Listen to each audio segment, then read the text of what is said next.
Estoy probando varios ángulos de grabación con la esperanza de que alguno realmente sea funcionante en el tiempo. Y no sé si este vaya a quedar igual. Bueno, con no me corte la cabeza y lo que vaya a decir tenga un poco de lógica, pues yo me voy por servida. Que igual es más posible que me quede bien lo primero y no lo segundo, igual les digo, ¿eh? Hola queridos, bienvenidos a un nuevo video del canal de Rica del Lector.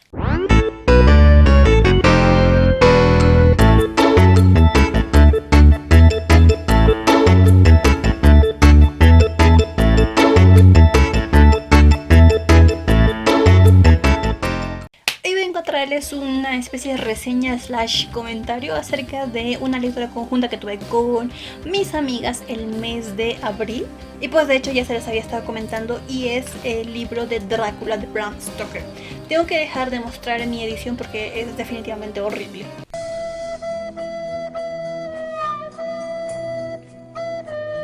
En fin, estuve pensando estos días y me di cuenta que Drácula como novela en el siglo XXI no sería tan funcional como nosotros creeríamos. Si no fuese un clásico y fuera una adaptación más bien en este siglo, creo que sería muy poco funcionante. Y en el video vamos a estar viendo algunas cosas del porqué. Hablando un poquito del autor, empezamos con Bram Stoker, un irlandés nacido en 1847, que a pesar de que fue escritor, escribió algunas novelas, algunos cuentos, relatos, incluso llegó a escribir en el Daily Telegraph, que es una especie de periódico editorial muy similar a lo que es el New York Times, pero en el Reino Unido, donde escribieron famosos escritores como Charles Dickens, por ejemplo.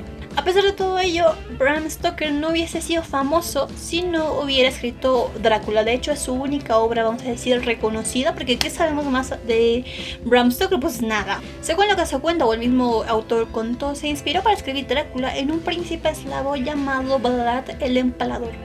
Un príncipe bastante sanguinario, debo decir, con una historia por detrás muy oscura, muy de terror también, que por cierto me está inspirando mucho a crear una nueva sección en el canal dedicada a personajes históricos que hayan inspirado a historias en los libros. No sé si les gustaría esa sección, háganmelo saber en los comentarios. Se dice que este príncipe era tan sanguinario que técnicamente mandaba a matar a todas sus víctimas de batalla de una manera muy cruel, como es el empalamiento. Y además él estaba presente en todas las ejecuciones y muchas veces en señal de victoria llegaba a beber la sangre de sus enemigos.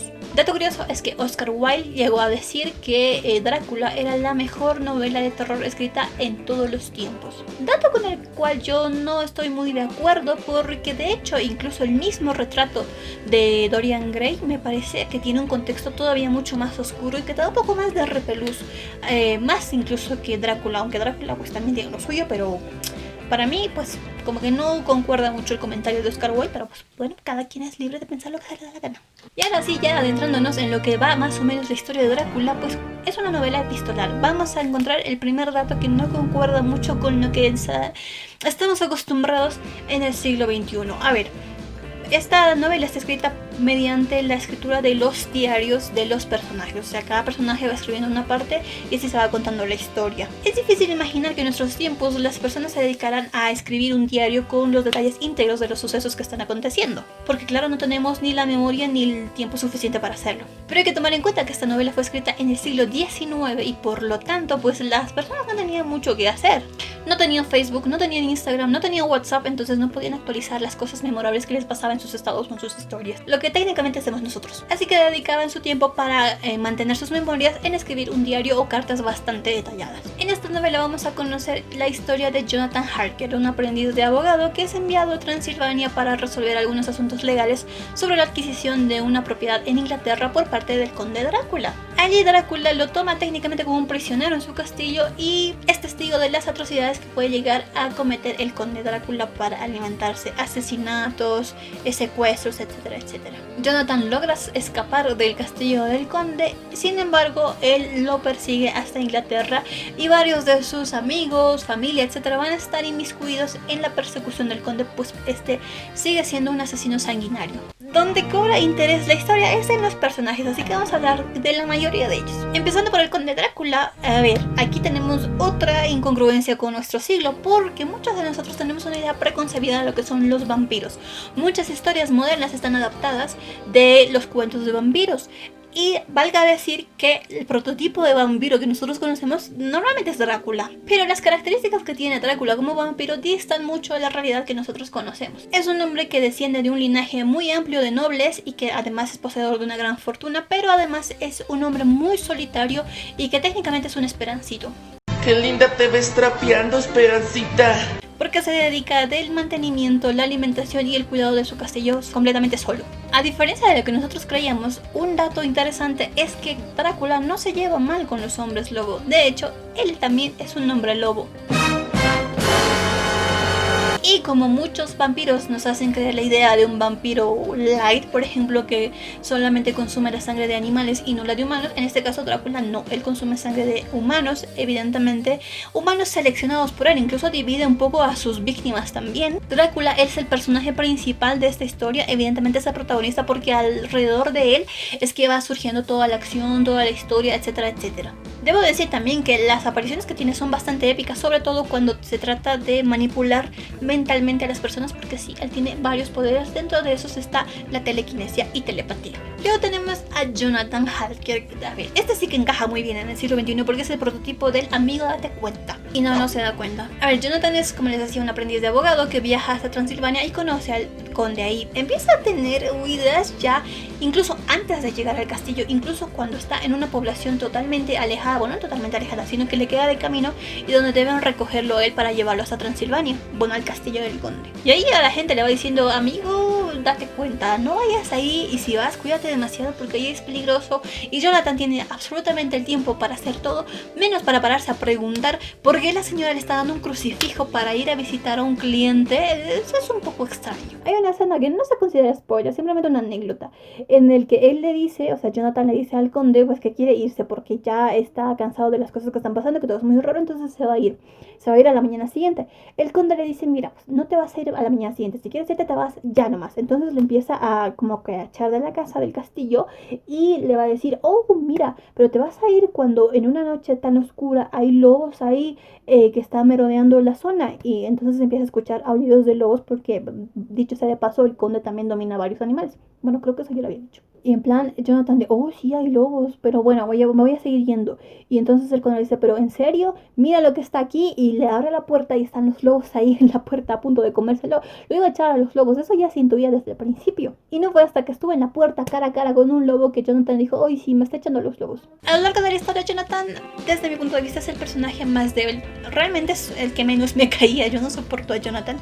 Pero sí que es verdad que es pues el primer atisbo de que el conde está buscando muchas más cosas que simplemente alimentarse de un poquito de sangre de sus víctimas. Luego tenemos el personaje de Lucy, es una de las dos femeninas nada más que aparece, pero a diferencia de muchos clásicos que he leído, esta versión que tiene de la mujer Bram Stoker en su libro es bastante genuina. Resulta que Lucy es una muchacha bastante atractiva que tiene muchos pretendientes. En realidad tiene 3 pretendientes, y los 3 se le declaran el mismo día. Eso ya es un poco inverosímil, pero bueno, puede pasar. Pero bueno, Lucy, a lo largo de sus pensamientos, de las cartas que le escribe a su amiga Mina, que es la prometida de Jonathan, va develando algunos pensamientos bastante progresistas para la época, debo decir, que aunque no se ejecutaban como tal, pues todo el mundo sabía que existían. Obviamente ella está muy segura de su cuerpo, principalmente de su belleza, de sus encantos, y dice que estaría muy feliz de poderse casar con sus 3 pretendientes para que así pues ella también pueda estar rodeada de sus 3 amantes y ellos no sufran el rechazo. Lucy se va a convertir en la primera víctima del conde Drácula en Inglaterra, la primera víctima que nosotros vamos conociendo, y técnicamente cae enferma, y es a causa de esto que todos los demás se reúnen para averiguar qué es lo que está pasando. Luego tenemos al personaje de Mina, que es la prometida de Jonathan y la mejor amiga de Lucy.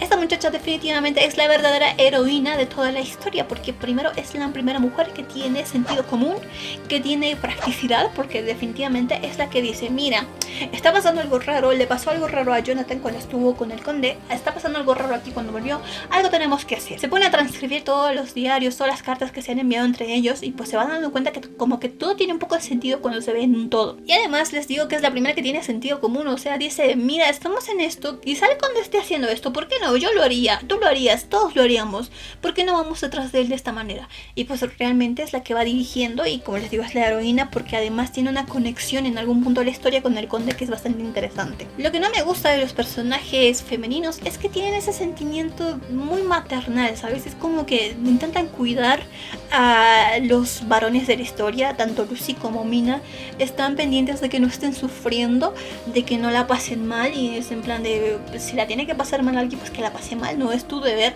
evitarle el sufrimiento a costa del tuyo. Entonces esa parte no me gustó y por eso creo que tampoco serían personajes muy funcionantes en la literatura más moderna porque serían atacadas muy vorazmente por grupos feministas extremos. Luego tenemos a uno de los personajes queridos por todo el mundo que es Abraham Van Helsing. Este es un doctor que viene al llamado del doctor local que es John Stewart, que vamos a hablar a continuación, y él viene y tiene cierto conocimiento acerca de lo que es Drácula en realidad, de los vampiros como tal. Sabe cómo atacarlos, sabe cómo matarlos, sabe cuáles son las estrategias que ellos usan para sus víctimas, sabe lo que van a hacer, sabe cuáles son sus crímenes más comunes, saben de qué se alimentan, etcétera, etcétera. Es doctor en medicina, filosofía y un gran número de etcéteras también. Así lo ponen en el libro, etcétera, etcétera, etcétera. Pero a pesar de todo el conocimiento que tiene Van Helsing y a pesar de que es muy acertado en sus pensamientos y en sus decisiones, creo que es poco práctico porque tarda demasiado en ponerlos en marcha, en ejecutar su plan y esto pues los desgasta un poco, tanto a los personajes como a las situaciones y los retrasa bastante. O sea, Van Helsing tampoco es muy funcional en el siglo XXI porque él tiene un poco de dramas con su personalidad, no se acepta a sí mismo, no cree que su conocimiento sea el suficiente y no se anima a actuar, algo que pues los millennials del siglo XXI tenemos muy desarrollado la autoestima y nuestra manera un poco impulsiva de actuar. Deberíamos aprender de Van Helsing.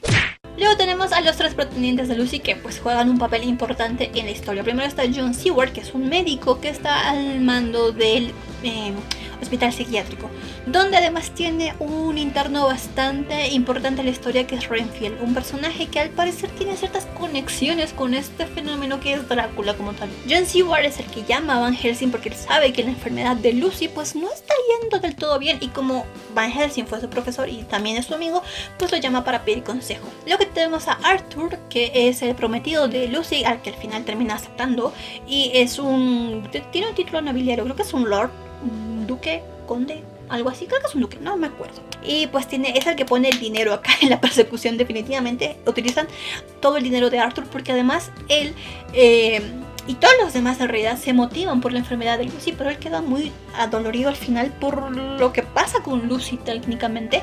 Y pues él podría retirarse, pero es lo que lo motiva realmente a invertir todos sus recursos y toda su energía en atrapar al conde. Y un personaje del cual la historia podría prescindir totalmente porque no es que aporte demasiado, pero yo creo que el autor quería mostrar que había personas que no tenían mucho acá, pero sí que eran muy valientes, muy aguerridos y muy fuertes, además que es Quincy Morris. En definitiva, por todo lo que hemos dicho, creo que Drácula no es una historia funcionante en el tiempo por los personajes que están pues muy pasados de moda y que nos sacarían de las casillas en muchas ocasiones por el formato en el que se escribe porque es muy difícil entenderlo. De hecho, esto fue un comentario que hicimos con las chicas en la lectura conjunta. Ellas no se creían la idea de que alguien pudiese pasar a escribir sus memorias en un diario de una forma tan detallada, pero es que después entramos en razón diciendo, oye, es que ellos no tenían nada más que hacer. Y un comentario que escucho bastante es que muchos no se animan a leer clásicos porque sienten que no le van a entender, porque sienten que no van a entender lo que pasaba en esa época y no van a poder como que asimilarlo en esto. Pero si logras centrarte en la época en la que estaba escrita,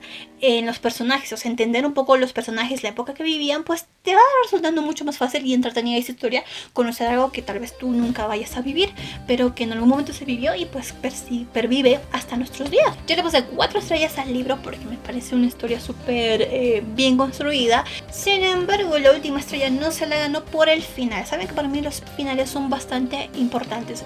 Y estoy de acuerdo con que las historias de los clásicos no son tan dramáticas, no tienen que tener finales tan épicos porque pues lo importante es que se resuelva el asunto en esa época. Pero pienso que no compensa eso el hecho de que se haya creado un arco de historia bastante amplio, bastante bien hecho, para que el final sea tan simple y soso incluso. Aún así yo recomiendo 100% la historia de Drácula, que si no te has animado a leerla todavía, pues lo hagas porque es una historia de aventura aventuras, de amor, de drama, de odio, de misterio, etcétera, etcétera, etcétera. Y aunque no sea muy funcionante en el siglo XXI, siempre será uno de los mejores clásicos de la historia. Y nada, hasta aquí el video de hoy. Espero que les haya gustado, que se animen a leer Drácula. No se olviden darle like al video si les gustó, compartirlo con alguien más y suscribirse en el botoncito de acá para que no se pierda nada de la diversión. Ah, y también activen la campanita de notificaciones. Es todo por el video de hoy y yo los espero en un próximo video. Chao, chao.